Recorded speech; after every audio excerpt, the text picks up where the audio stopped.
అందరికీ నమస్కారం అన్న. నేను సిలివేరి శంకర్ ప్రజాపతి, మన ఆలోచన సాధన సమితి రాష్ట్ర అధికార ప్రతినిధి.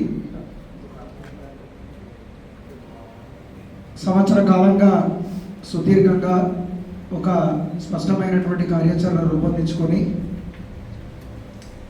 ఇక్కడ ఏమాత్రం డీవియేషన్ లేకుండా మనం అనుకున్న లక్ష్య సాధన కోసం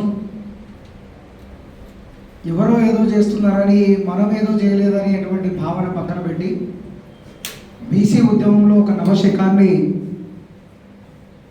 మనము రూపుదిద్దాలి. దానికి మన ఆలోచన సాధన సమితి ఈ యొక్క ప్రాంగణము వేదిక కావాలి. ఈ మన ఆలోచన కార్యక్రమంలో మేమందరం కూడా భాగస్వామ్యం అవుతాము అని ఇక్కడికి వచ్చేటువంటి ప్రతి ఒక్కరు కూడా ఆ యొక్క భావజాల వ్యాప్తిలో రూపకర్తలు కావాలని శిక్షణా తరగతులతో అనేక మందిని ఆహ్వానిస్తూ శిక్షణనిస్తూ బీసీల విలువని, బీసీల విలువైన సమయాన్ని, బీసీల భావజాలాన్ని, రేపు బీసీలు చేపట్టబోయే రాజకీయ అధికారము అదేవిధంగా రాజ్యాధికారము దిశగా అడుగులు వేస్తున్నటువంటి మన ఆలోచన సాధన సమితి బృందము, ముఖ్యంగా వ్యవస్థాపక అధ్యక్షులు శ్రీ కటకం నరసింహరావు గారు, అదేవిధంగా ఈ వేదికని నిర్వహిస్తున్నటువంటి సభాధ్యక్షులు చంద్రశేఖర్ గారు, వేదిక పైన అతిథులుగా ఉన్నటువంటి ప్రతి ఒక్కరికి, వేదిక ముందు ఉన్నటువంటి వారందరికీ కూడా పేరు పేరున శుభాభినందనలు తెలియజేస్తూ, బీసీల సమావేశాలంటే బీసీల పరిస్థితి ఏ రకంగా ఉంటుందంటే ఎంతో చేయాలని ఉంటుంది, ఏమో చేయాలని ఉంటుంది, ఎక్కడైనా వెళ్ళాలని ఉంటుంది. కాకపోతే ప్రకృతి సిద్ధంగా ఈ యొక్క సమాజాన్ని నడిపించేటువంటి వృత్తి కులాల్లో మనం ఉండడం, ఆ వృత్తి పైన తప్ప వేరే దానిపైన ధ్యాస లేకుండా కొన్ని తరాలు గడిచిపోవడం వల్ల మనం ఈరోజు ఈ స్థితిలో ఉండగలిగినాము. అంటే మన యొక్క రాజకీయ చైతన్యం అనుకోండి, సామాజిక చైతన్యం అనుకోండి, ఆర్థిక చైతన్యం అనుకోండి, ఇవన్నీ కూడా మనం చైతన్యవంతులమైనము అని చెప్పడానికి ఒక తార్కాణంగా నిలుస్తాయి. సంఖ్య ఎంత ఉంది అనేటువంటిది ముఖ్యం కాదు, సంకల్పం ఎంత బలంగా ఉంది అనేటువంటిది చాలా ముఖ్యము. ఆ సంకల్పానికి ఒక వేదిక మన ఆలోచన సాధన సమితి. కొత్తగా వచ్చిన వాళ్ళందరికీ కూడా సంఖ్యా విషయంలో కానీ సంస్థ విషయంలో కానీ మన సందేహాలు ఉంటే పాతగా ఎప్పటి నుంచో మనతో ప్రయాణం చేస్తున్నటువంటి వాళ్ళందరూ కూడా ఈరోజు చెప్పగలిగేటువంటి చైతన్యం మన ఆలోచన సాధన సమితి కనిపిస్తుంది. ఇక శిక్షణా తరగతుల అంశాలకు వెళ్తే కుల సంఘాల వారీగా అన్నగారు రాష్ట్ర వ్యాప్తంగా ఒక డ్రైవ్ చేపట్టి 1200 మంది చైతన్యవంతులైనటువంటి బీసీలు మేము శిక్షణ పొందాలనుకుంటున్నాం, మేము నాయకత్వ లక్ష్యాలు పెంపొందించుకోవాలనుకుంటున్నాము, మేము కూడా బీసీలలో నాయకులుగా, సమాజంలో నాయకులుగా ఎదగాలనుకుంటున్నాం అనేటువంటి వాళ్ళందరూ కూడా నమోదు చేసుకొని 5 రోజులుగా ఇక్కడ కార్యక్రమాన్ని నిర్వహిస్తూ ఉన్నారు. సురేష్ అన్న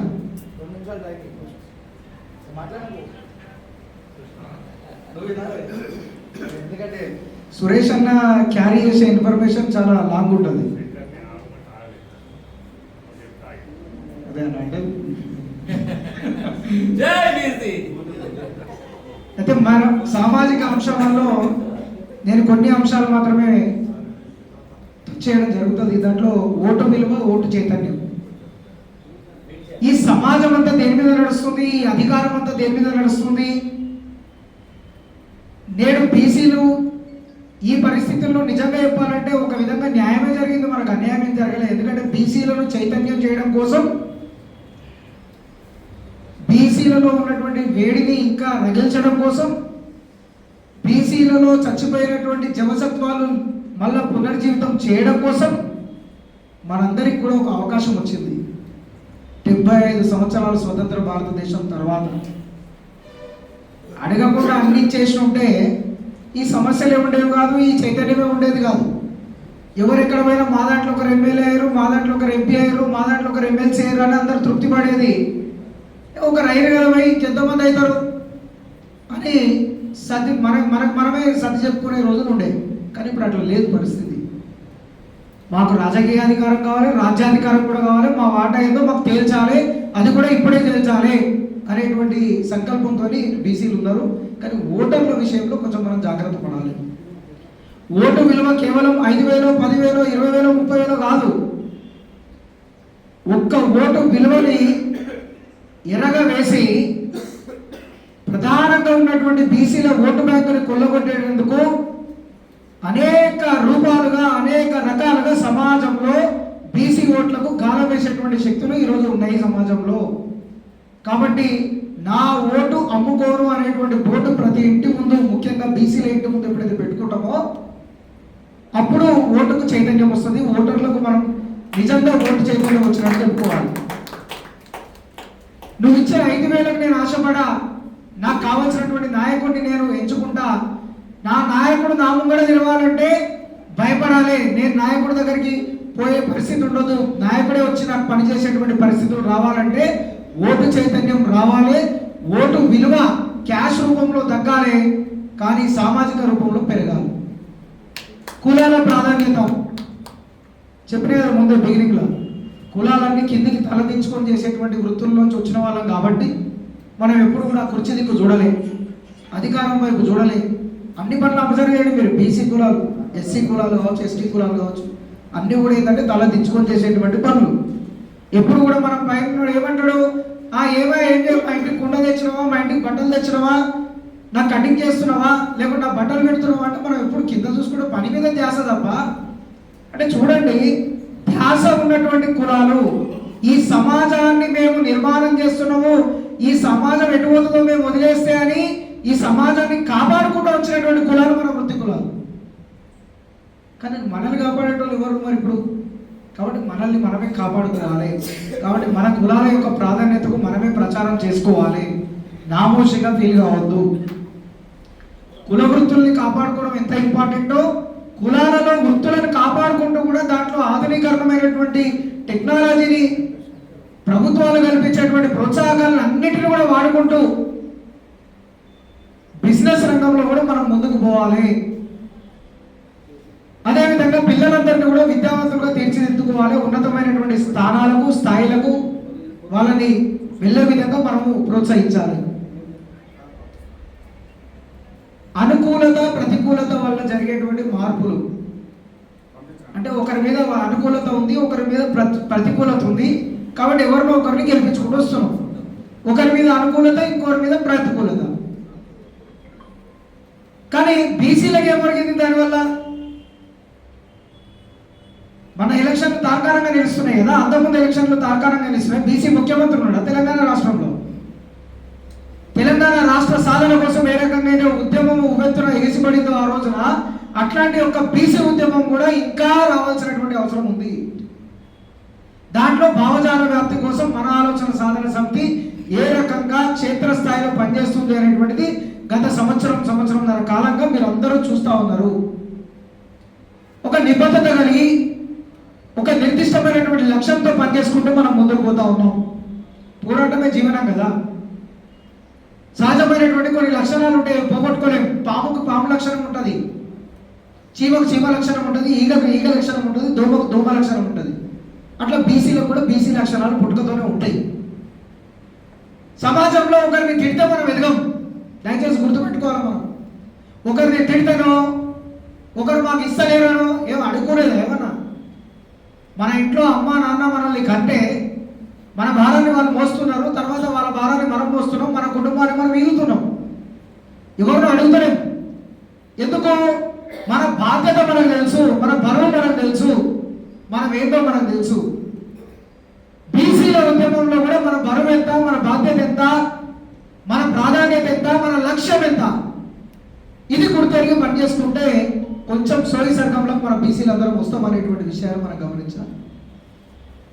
ఎందుకంటే పోరాటమే జీవనం, పోరాటం లేని మనకు భుక్తి లేదు. ఏ జీవైనా సరే కప్ప పురుగును తినాలి, కప్పని పాము తినాలి, పాముని ఇంకో గ్రద్ద ఎగరేసుకపోవాలి. సృష్టి ధర్మం ఇది, దీన్ని ఎవరు కాదనలేరు. కానీ సృష్టి ధర్మంలో ఎవరెంత చాకచక్యంగా వాళ్ళ యొక్క జీవనాన్ని గడుపుతున్నారో అనేటువంటిది వ్యక్తిగతంగా వ్యవస్థపరంగా ఆధారపడినటువంటి అంశాలు. కాబట్టి ఇవన్నీ మనం గుర్తెరగాలి. అభద్రతా భావం బీసీలలో కూడా ఏమవుతుందంటే 126 కులాలు ఉండేసరికి 10 కులాల్లోనే అనుభవిస్తున్నారు అని ఒక భావజాలం ఏదైతే వ్యాప్తి జరుగుతుందో దానికి మనం ఫుల్ స్టాప్ పెట్టాలి. ఆ 10 కులాలు ఉండని ఇబ్బంది లేదు. ఆ 10 కులాలు ఉన్నాయి కాబట్టి కనీసం ఎక్కడో ఒక దగ్గర ఒక బీసీ నాయకుడు కనిపిస్తున్నాడు. ఆ 10 కులాలు కూడా లేకపోతే బీసీ నాయకత్వం అనేది ఉండదు. కానీ ఏ బీసీ నాయకులు అని చెప్పుకుంటున్నారో, ఏ బీసీ తరగతుల నుంచి ఎమ్మెల్యేలుగా ఎంపీలుగా ఎమ్మెల్సీలుగా అవుతున్నారో వాళ్ళకు కూడా కొంచెం బీసీలు అంటే సోయి ఉండాలి. అరే నేను ఏ జాతి నుంచి వచ్చినా, ఏ మట్టి నుంచి వచ్చినా, ఎక్కడి నుంచి వచ్చినా, నా పుట్టుపూర్వోత్తరాలు ఏంది, నా ఇల్లు ఎక్కడ, నా గడప ఎక్కడ అనేటువంటిది తెలియాలి. వాళ్ళకు తెలిసేటట్టు కూడా మనం చేయవలసినటువంటి రోజులు వచ్చినాయి. ఎందుకంటే ఇప్పుడు కూడా ఏమవుతుందంటే చీమలు పెట్టిన పుట్టలో పాములు చేరుతాయి అన్నట్టుగా ఆ పాములు ఎవరో వాళ్ళు బీసీలు మనోళ్ళు. ఇంతమంది ఉద్యమం చేస్తే తెలంగాణ ఉద్యమంలో ఎన్ని వేల మంది, 1000 మంది విద్యార్థులు ఆత్మబలిదానం చేస్తే ఇవాళ ఏ విద్యార్థులు రాజ్యాధికారంలో ఉన్నారు? చీమలు పెట్టిన పుట్ట కాదా అది? ఎవరు అనుభవిస్తున్నారు? ఎవరి కోసం అనుభవిస్తున్నారు? సామాజిక న్యాయం ఏమైంది? నియామకాలు ఏమైనాయి? మా ఆత్మగౌరవం గురించి ఎవరు మాట్లాడుతున్నారు? అంటే మళ్ళీ మాకు స్కీములు ప్రకటిస్తాం, ఆ స్కీముల దగ్గరనే ఉండమంటాం. మీకు ఏం కావాలి అందరికీ తెలుసు. నాయకులకి ఏ బీసీ బిడ్డకి ఏం కావాలంటే మనం విజ్ఞాపన పత్రాలు ఇవ్వాలి. మళ్ళీ ఇదే బీసీ సంఘాలు ఇవ్వాలి, మళ్ళీ ఇదే బీసీ కుల సంఘాల వాళ్ళు పోయి ఇవ్వాలి. అయ్యా మా కులానికి ఇది కావాలి, నువ్వు ఏం చేయకపోతే ఇది చెయ్యాలి. అడిగేవారు మనమే, అడిగించుకునేవారు మనోళ్ళే. మరి చైతన్యం ఎక్కడ లోపించింది? నిలదీయాలి తప్పకుండా. మన నినాదం అవసరం, నిలదీయడం కూడా అవసరం. నేనున్నాను అనేటువంటి భావన సమాజంలో మనం ఏం చేస్తామంటే ఒక కాలనీ సంక్షేమ సంఘం ఉందనుకోండి, ఒక కుల సంఘం ఉంది, ఎక్కడన్నా ఒక బాధ్యత ఇస్తా అంటారు. అన్న నువ్వు బాధ్యత చేయగలుగుతావు అంటే మనోళ్ళు ఏమంటాడు ఫస్ట్, నేను చేయలేను అన్న, నాకు టైం ఉండదు అంటారు. అరే నీకు లేని సమయం 24 గంటలు నీకు లేని సమయం వేరే వాళ్ళకి ఎట్లా వచ్చింది?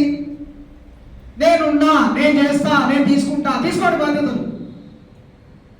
ఏ బాధ్యతల మీద అయితే 75 సంవత్సరాలుగా వెళ్తున్నటువంటి వాళ్ళు ఎంత చేశారో మనం చూసినాం. మనం 5 సంవత్సరాలు నష్టం చేస్తే ఏం కాదు తీసుకోండి అట్లా అని చెప్పి మనం పని చేయకుండా ఉండమని కాదు. బ్రిలియంట్ క్యాస్ట్ కదా, మనం అంతా బీసీలం కదా, ఖచ్చితంగా పని చేస్తాం. మన పనితనం తెలిసే వాళ్ళు మనకు బాధ్యతలు ఇవ్వరు. మన పనితనం తెలిసే మనకు బాధ్యతలు ఇవ్వరు. గుర్తుపెట్టుకోండి. మన పనితనం ఒకవేళ కనుక మన పనితనం బయటకు వస్తే మనం ఇక ఎవరికి వినం. కాబట్టి వాళ్ళు ఇయ్యరు. ఇవి గుర్తుపెట్టుకోవాలి. పెట్టుబడిదారులు రావాలి. ఒకప్పుడు పెట్టుబడిదారులు ఉండి రాజకీయ వ్యవస్థను నడిపించేది. ఇప్పుడు పెట్టుబడిదారులే రాజకీయ నాయకులు. ఎవరినో పెట్టుకొని నేను మళ్ళీ వాళ్ళ సంతకం గురించి ఎందుకు నిలబడాలి? నా సంతకం ఏదో నేనే పెట్టుకుంటాను. బీసీలకు ఇప్పుడు పెట్టుబడిదారులు అవసరము. ఎన్ని విద్యా సంస్థలు ఉన్నాయి, ఏ బిజినెస్లు ఉన్నాయి, ఏమున్నా సరే మన దగ్గర చేయగలిగేటువంటి శక్తి లేనప్పుడు చేయగలిగేటువంటి ప్లాట్ఫామ్లు ఉన్నాయి, చేయగలిగేటువంటి వ్యక్తులు ఉన్నారు. ఎక్కడెక్కడ ఏ నియోజకవర్గంలో ఎంతమంది ఉన్నారు, వాళ్ళు ఏ రాజకీయ పార్టీల్లో ఉన్నారు, పోనీ ఎవరికి మనం ఏం చేస్తున్నాం పెట్టుబడిదారులుగా ఉండి. ఇది కూడా ఆలోచన దృష్టిలో పెట్టుకోవాలి. నెక్స్ట్ నామినేటెడ్ ఎమ్మెల్సీలు కానీ నామినేటెడ్ బాధ్యతలు కానీ ఇప్పటి వరకు మనకు మన యొక్క సామాజిక వర్గాలకు ఏవైతే రాలేదో తప్పకుండా వచ్చేటువంటి సాధారణ ఎన్నికల్లో బీసీల అందరం కూడా నిజంగా చైతన్యవంతులం అయితే తప్పకుండా ఎమ్మెల్సీలు వస్తాయి. ఎమ్మెల్సీలు వచ్చినా కూడా నేను ఒకటి చెప్తున్నా, గుర్తుపెట్టుకోండి. వడ్డించేవాడు మనవాడైతే ఎక్కడున్నా మనకు వస్తుంది అంటారు, కానీ అది కాదు. వడ్డించేవాడు మనవాడై ఉండాలి, కానీ మన వాడికి మనకు వడ్డించాలనేటువంటి నైతిక ధర్మం కూడా ఉండాలి. లేకపోతే ఎవరు ఎంత ఏం చేస్తారంటే ఏం కాదు. కాబట్టి సామాజిక చైతన్యము, రాజకీయ చైతన్యము, రాజ్యాధికారము ఇవన్నీ పరస్పరం ఒకదానితో ఒకటి ముడిపడినటువంటి అంశాలు. కాబట్టి సమాజంలో కూడా మన యొక్క స్థాయిని ఎక్కడ కూడా బీసీ అంటే రెడ్లను తిట్టుడు, వాళ్ళని తిట్టుడు, వీళ్ళని ఇది కాదు. మనం ఎట్లా మన స్థాయిని పెంచుకోవాలి, వాళ్ళతో సరిగ్గా మనం ఎట్లా నిలబడాలి, వాళ్ళతో పాటు మనం వాళ్ళు కూడా ఎప్పుడైనా వచ్చిందంటే అరే పలానా బీసీ ఉండడమే ఈయనకి వివక్షలు చేయాలి వాళ్ళని. అంటే ఇక వీళ్ళకి ఇవ్వకపోతే మనం ఆగమవుతాం బాబు అనేటువంటి అంటే వాళ్ళని ఎట్లా చేయాలంటే compulsion, political awareness out of compulsion అనేటువంటిది కూడా సమాజంలో మనం తీసుకురావాలి.